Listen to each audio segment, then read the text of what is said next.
Cuando tenía 17 años, mi vida parecía estar trazada sin que yo tuviera voz ni voto en el asunto. Vivíamos en una casa modesta en las afueras de Córdoba, donde mi padre trabajaba como supervisor en una fábrica textil. Era un hombre de pocas palabras, pero de gestos duros, de esos que creen que el mundo se mueve solo con autoridad y tradición. Para él, yo no era más que una hija que algún día tendría que casar bien para asegurar el futuro de la familia. Ese futuro llegó más pronto de lo que esperaba. Una mañana de marzo, mientras yo desayunaba mate cocido con tostadas, mi padre entró a la cocina con esa expresión seria que siempre me ponía nerviosa. Se sentó frente a mí, cruzó los brazos y me dijo que había estado hablando con don Ricardo Méndez, el dueño de varias estaciones de servicio en la zona. Su hijo mayor, Sebastián, necesitaba esposa, y mi padre ya había dado su palabra. «Es una buena oportunidad, Lucía», me dijo sin levantar la voz, como si estuviera hablando del clima. «Los Méndez tienen plata, y Sebastián es un muchacho trabajador. Te va a dar una vida que nosotros nunca pudimos darte». Yo me quedé con la tostada a medio camino de la boca, tratando de procesar lo que acababa de escuchar. Había terminado el secundario apenas unos meses antes, y toda mi cabeza estaba llena de sueños sobre estudiar diseño gráfico en la Universidad de la capital.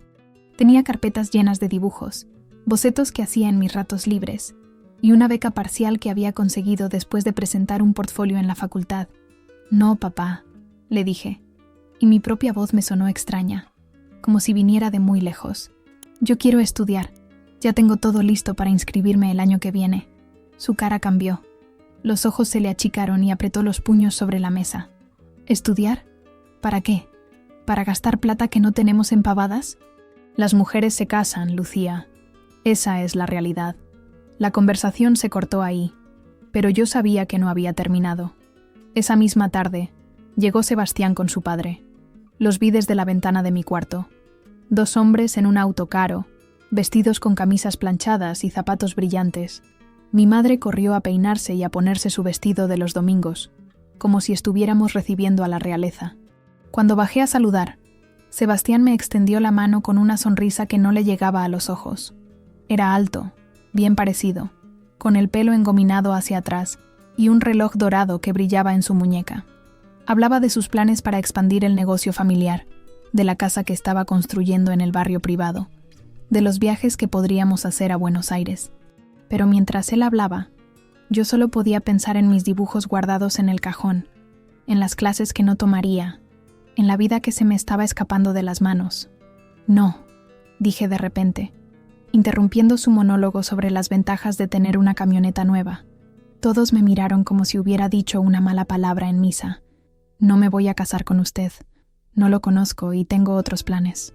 El silencio que siguió fue tan pesado que podía sentirlo en los hombros. Don Ricardo tosió incómodo. Sebastián se puso colorado, y mi madre se llevó las manos a la boca. Pero lo que más me dolió fue la mirada de mi padre. No era solo enojo, era desprecio puro. «Disculpen», murmuró, levantándose de la silla. «Mi hija está un poco nerviosa. Denme un momento para hablar con ella». Me agarró del brazo con más fuerza de la necesaria y me llevó hasta la cocina. El golpe llegó antes de que pudiera preparármele. Una cachetada seca que me hizo tambalear y me llenó los ojos de lágrimas. Pero lo que vino después fue peor.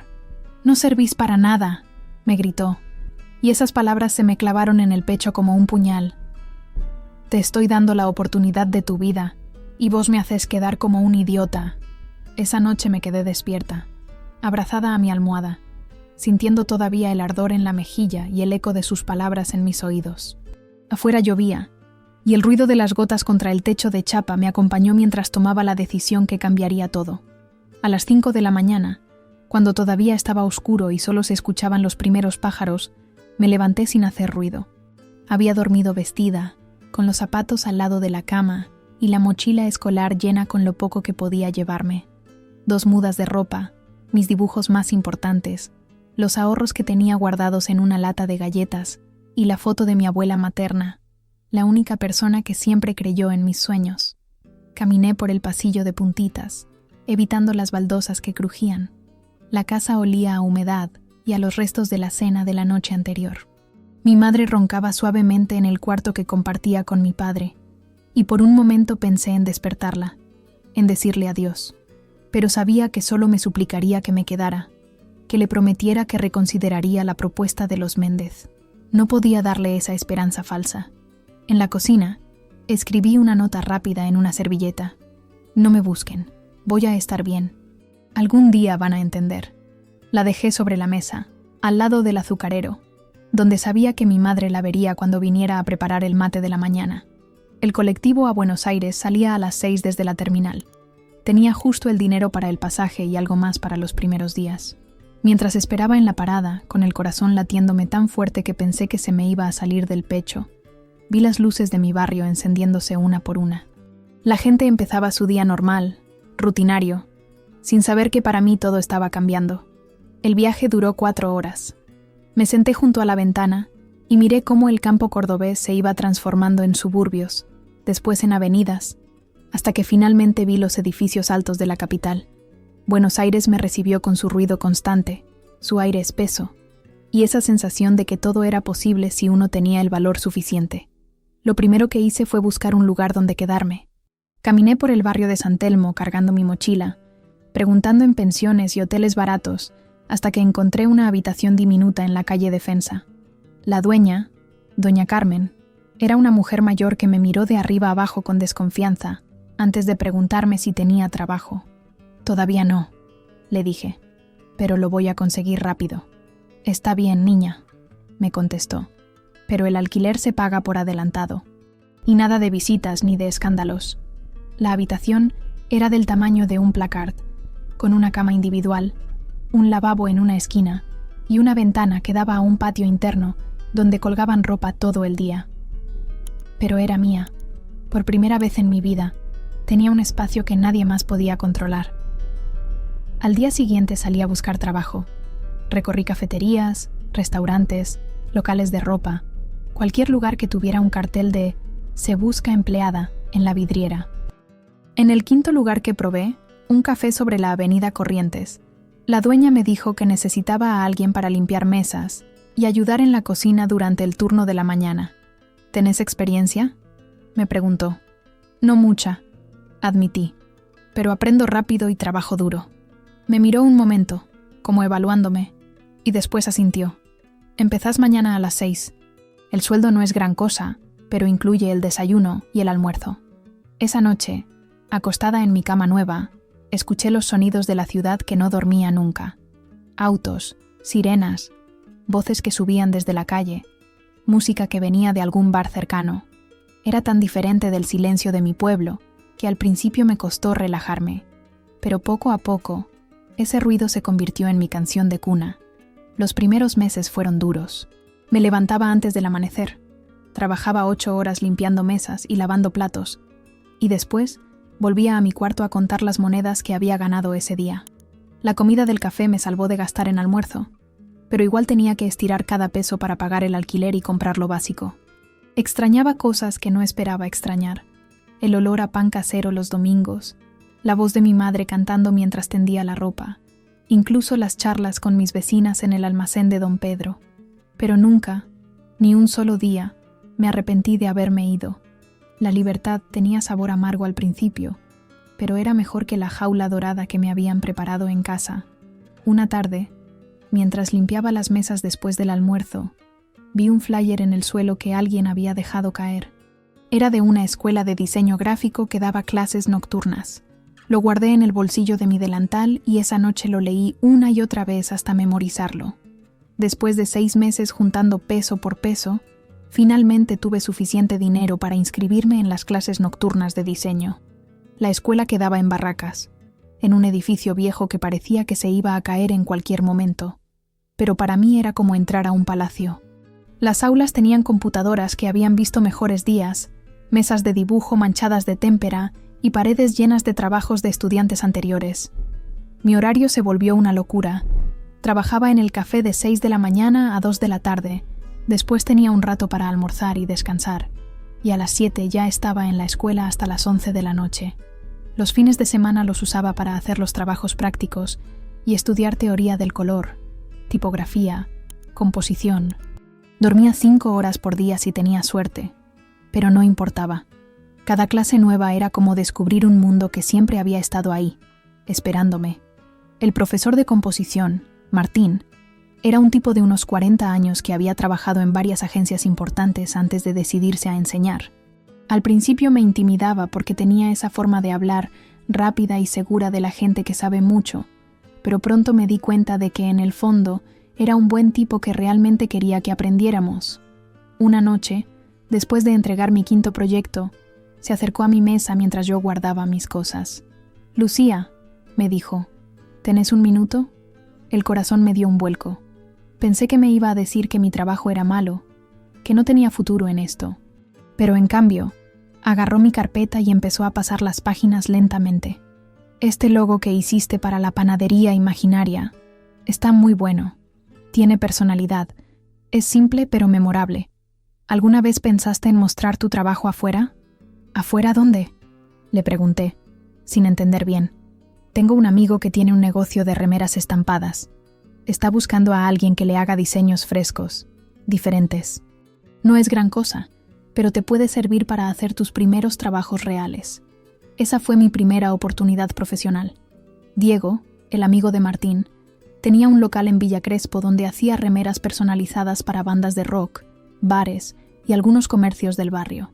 Me pidió que le hiciera 5 diseños de prueba, y cuando se los llevé, se quedó callado un rato largo mirándolos.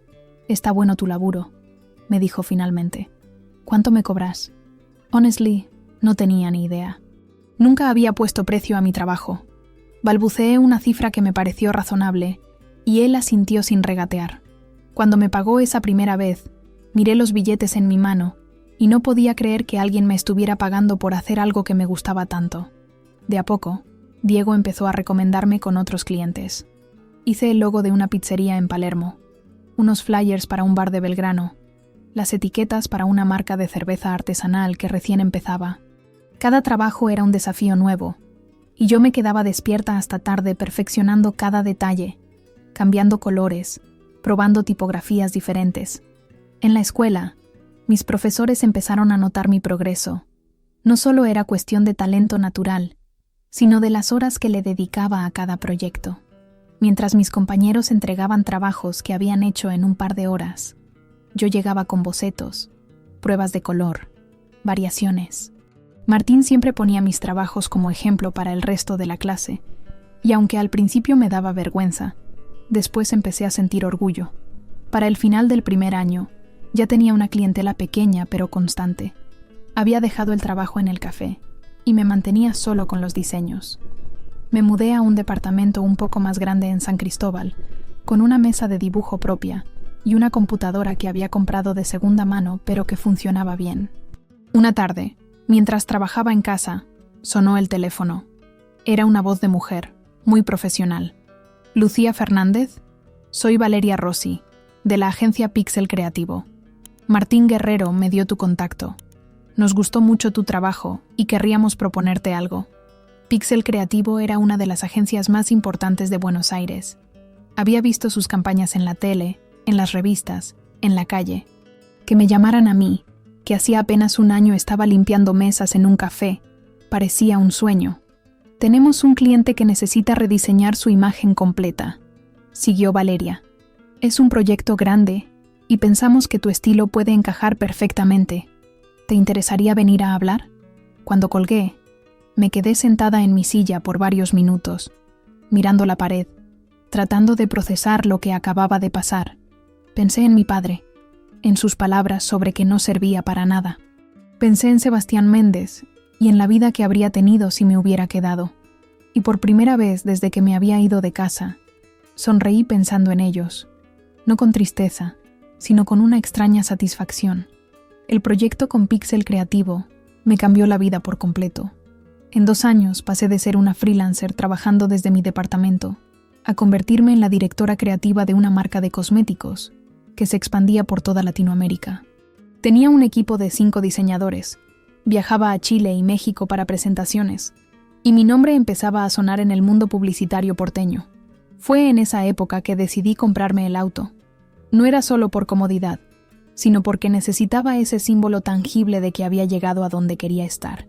Elegí un Audi A4 gris metalizado, usado pero impecable, que olía a cuero, y tenía esa sensación de solidez que nunca había sentido en los colectivos y taxis que había tomado durante años.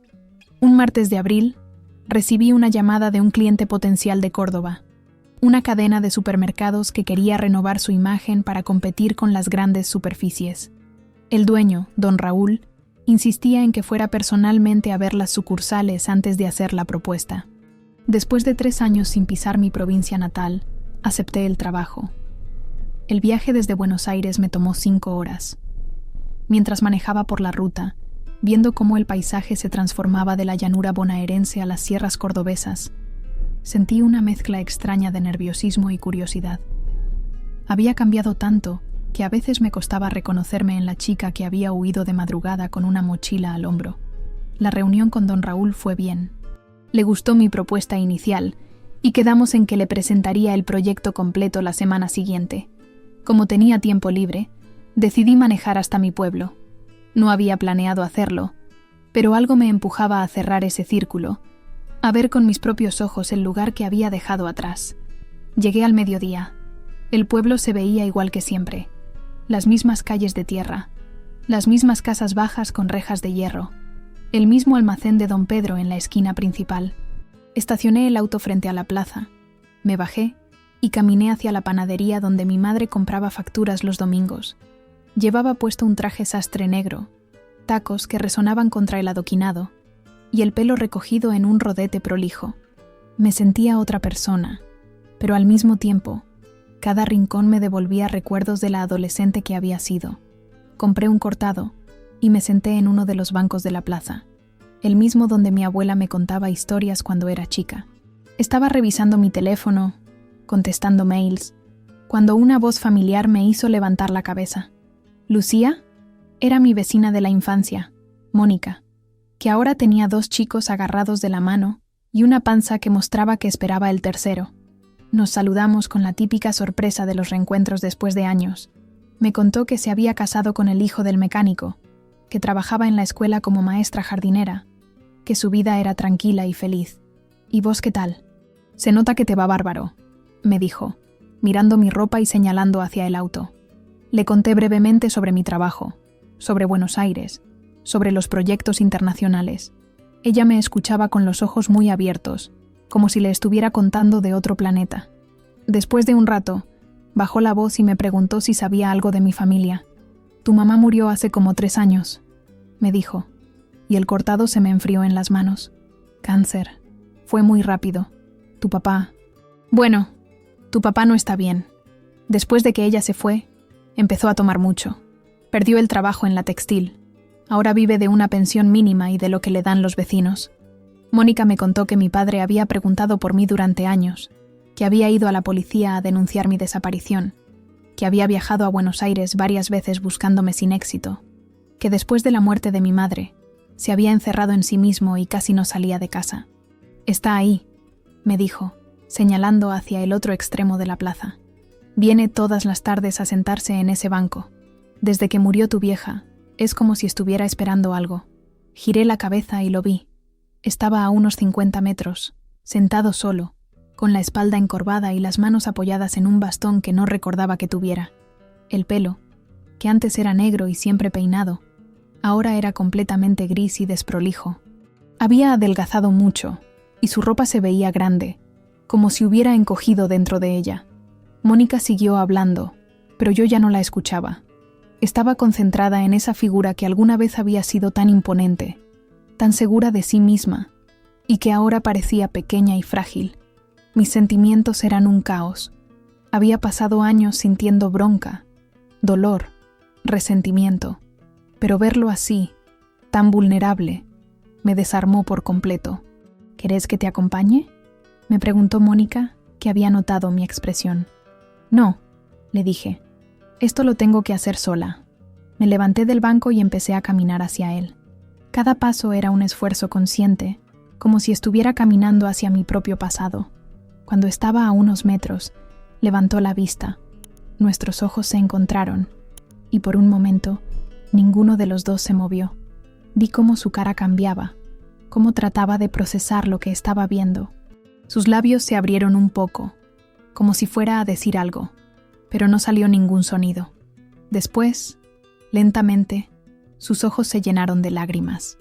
Nunca en mi vida lo había visto llorar, ni cuando murió mi abuelo, ni cuando perdió el trabajo por primera vez, ni en los momentos más difíciles que habíamos pasado como familia.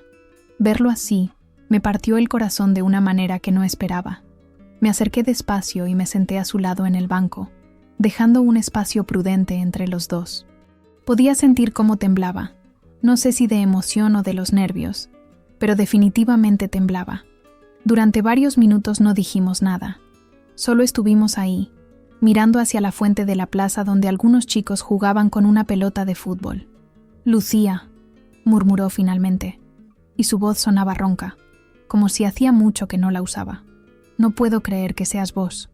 Me miró de reojo, como si tuviera miedo de que fuera una ilusión, y yo fuera a desaparecer si me miraba directamente. Tenía las manos agarradas al bastón con tanta fuerza que los nudillos se le habían puesto blancos. «Soy yo, papá», le dije, y la palabra papá me sonó extraña después de tantos años. «Estoy acá». Se largó a llorar en serio entonces, con esos sollozos que salen desde muy adentro y que dan un poco de miedo de escuchar. La gente que pasaba por la plaza nos miraba de reojo, pero a mí no me importaba. Este hombre que lloraba a mi lado era apenas una sombra del padre autoritario que recordaba. El tiempo, la soledad y la culpa lo habían convertido en otra persona. «Perdóname», me dijo entre lágrimas. «Perdóname, hija. No sabía lo que te estaba haciendo. Pensé que era lo mejor para vos, que te estaba cuidando». Yo lo escuchaba sin interrumpir, sintiendo cómo algo dentro de mi pecho se aflojaba después de años de estar tenso. Era como si hubiera estado conteniendo la respiración desde los 17 años y recién ahora pudiera exhalar. «Después de que te fuiste», siguió, «tu madre no fue la misma. Se la pasaba llorando, preguntándose si estabas bien, si tenías dónde dormir, si comías. Yo le decía que ibas a volver, que era solo un berrinche, pero los días pasaban y vos no aparecías. Me contó que había ido a la comisaría para denunciar mi desaparición, pero el oficial de turno le había dicho que una chica de 17 años que se va de la casa no era técnicamente una desaparición, sino una decisión personal, que habían puesto mi nombre en una lista, pero que no podían hacer mucho más. «Fui a Buenos Aires como 5 veces», me dijo, secándose los ojos con la manga de la camisa. «Caminé por todas las calles del centro. Pregunté en todos los lugares donde pensé que podrías estar trabajando. Pero Buenos Aires es muy grande, y yo no sabía por dónde empezar. Le pregunté por mamá, aunque ya sabía la respuesta por lo que me había contado Mónica. Su cara se ensombreció aún más. Se enfermó 2 años después de que te fuiste. Al principio pensamos que era solo cansancio, pero después vinieron los estudios, los médicos, las malas noticias. Murió pidiendo por vos, Lucía. Sus últimas palabras fueron para preguntarme si habías llamado». Eso me dolió más de lo que esperaba. Siempre había imaginado que algún día volvería y podría hablar con ella, explicarle mi decisión, contarle sobre mi vida nueva, pero esa posibilidad ya no existía, y la culpa me cayó como un balde de agua fría. «Yo también me equivoqué», le dije, porque sentía que tenía que decirlo. Debería haber llamado, debería haber mandado una carta, algo. No tenía derecho a desaparecer así, sin dejar rastros. «No», me contestó rápido.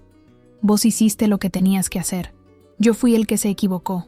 Fui el que te echó de la casa con mis gritos y mis golpes. Fui el que no te escuchó cuando me decías lo que querías hacer con tu vida». Me habló de los años después de la muerte de mi madre, de cómo había empezado a tomar para callar los reproches que se hacía a sí mismo, de cómo había perdido el trabajo por faltar tanto, de cómo los vecinos lo ayudaban con comida cuando se quedaba sin plata para el súper.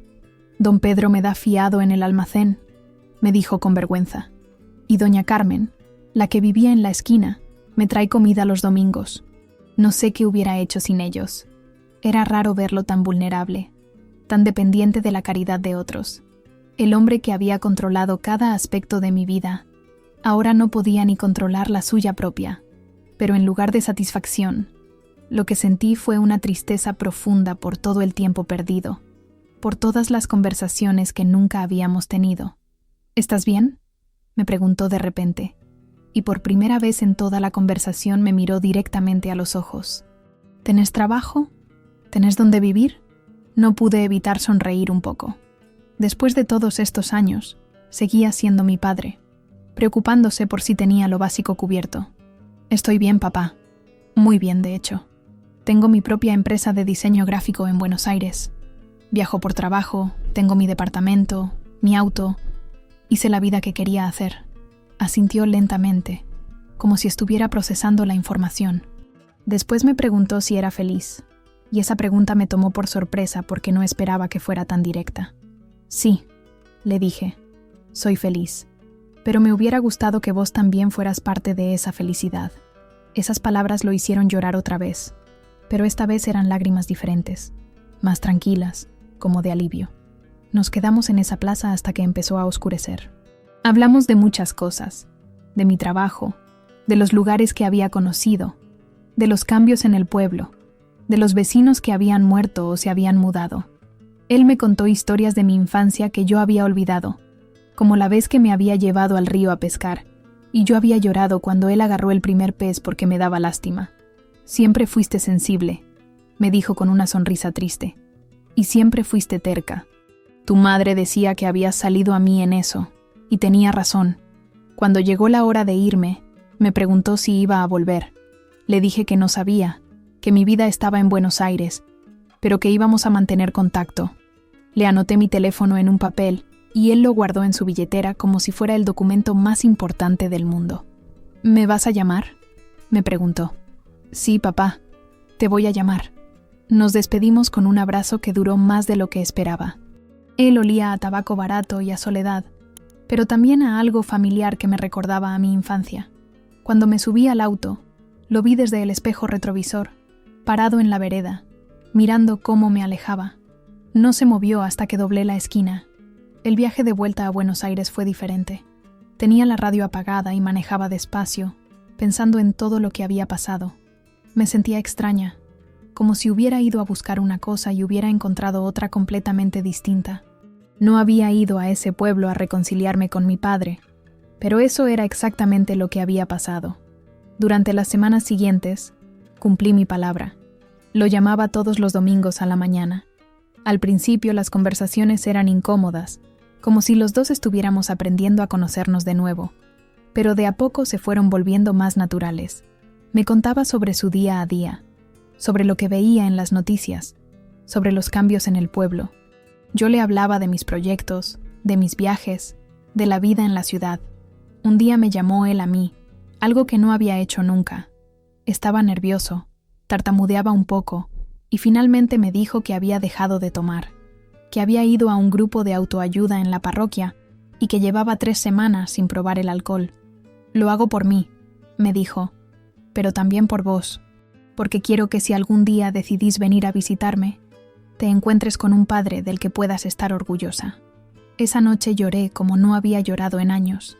No era tristeza exactamente, sino algo más complejo, como si todas las emociones que había guardado durante tanto tiempo finalmente encontraran su lugar. 6 meses después, volví al pueblo. Esta vez fue diferente. Le avisé que iba, quedamos en encontrarnos, y cuando llegué, él me estaba esperando en la misma plaza donde nos habíamos reencontrado. Se veía mejor, más limpio, con la ropa planchada y el pelo cortado. Todavía estaba flaco y usaba el bastón, pero tenía otra expresión en la cara, más alerta, más presente. Fuimos a comer a la parrilla que estaba cerca de la plaza. Él pidió bife con ensalada y gaseosa, yo milanesa con papas fritas. Comimos despacio, hablando de todo y de nada, como hacen las familias normales. Por primera vez en mi vida adulta, me sentí cómoda estando con él. Estoy orgulloso de vos, me dijo cuando estábamos tomando el café, de lo que lograste, de la mujer en la que te convertiste. Tu madre también estaría orgullosa. Gracias, papá, le dije, y esta vez la palabra salió natural, sin esfuerzo. Antes de irme, pasamos por el cementerio a visitar la tumba de mi madre. Era una lápida simple, con su nombre y las fechas, pero él la había decorado con flores frescas. Me quedé un rato ahí, hablándole en silencio, contándole sobre mi vida, pidiéndole perdón por no haber estado cuando me necesitó. El viaje de vuelta fue tranquilo. En el espejo retrovisor vi cómo mi pueblo se hacía pequeño hasta desaparecer, pero esta vez no sentí que estaba huyendo de algo, sino que estaba volviendo a mi lugar con una historia completa. Hoy, cuando miro hacia atrás, entiendo que las heridas más profundas a veces necesitan tiempo para sanar, y que el perdón no es algo que se da de una vez, sino que se construye día a día. Mi padre y yo nunca vamos a recuperar los años perdidos, pero hemos aprendido a construir algo nuevo sobre los restos de lo que se rompió hace tanto tiempo. Sigo viviendo en Buenos Aires, sigo trabajando en lo que me gusta, sigo siendo independiente, pero ahora sé que la libertad verdadera no viene de cortar todos los vínculos, sino de elegir cuáles conservar y cómo conservarlos, y que a veces, para poder seguir adelante, primero hay que volver atrás y cerrar las heridas que creíamos olvidadas.